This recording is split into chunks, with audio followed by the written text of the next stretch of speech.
সাবেক প্রধানমন্ত্রী শেখ হাসিনার বেসরকারি শিল্প ও বিনিয়োগ বিষয়ক উপদেষ্টা সালমান এফ রহমান ও সাবেক আইনমন্ত্রী আনিসুল হককে ঢাকা মহানগর পুলিশের গোয়েন্দা বিভাগের কার্যালয় থেকে আদালতে নেওয়া হয়েছে।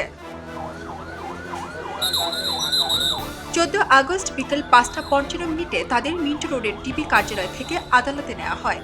পুলিশের প্রিজন ভ্যান সহ 10টি পুলিশের গাড়ির বহরের মাধ্যমে কঠোর নিরাপত্তা ব্যবস্থায় তাদেরকে আদালতে নিয়ে যাওয়া হয়েছে। এর আগে আদালতে মামলা ও রিমান্ড আবেদনের কাগজ পাঠানো হয়েছে। ঢাকা মেট্রোপলিটন ম্যাজিস্ট্রেট মোহাম্মদ মামুনুর রশিদের আদালতে বিষয়ে শুনানি অনুষ্ঠিত হবে।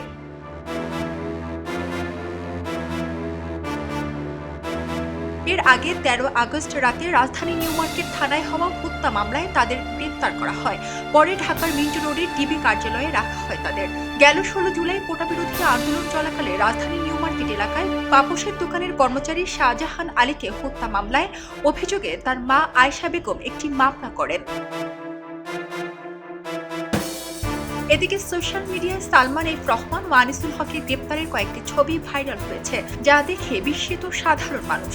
কেউ কেউ বলছেন, ক্ষমতাবান মানুষ হয়ে আজ কতটা অসহায় তারা।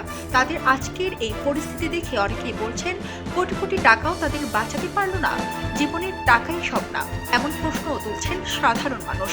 তবে এখন দেখার পালা কি আছে সালমান ও আনিসুল হকের ভাগ্যে। ডেস্ক রিপোর্ট, খবরের কাগজ।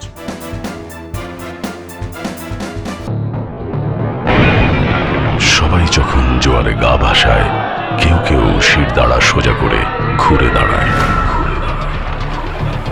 সময় যেখানে প্রতিনিয়ত হার মেনে নিতে শেখায়, কেউ কেউ চ্যালেঞ্জ ছুড়ে দেয়।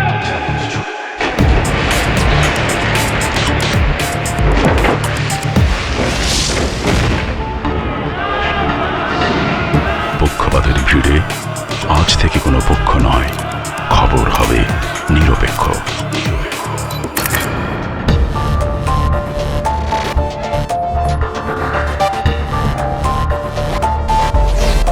বানোয়াট তথ্যবাদ, খবর হবে নিখাদ। ভেঙে গুজবের শিক, খবর হবে নির্ভীক।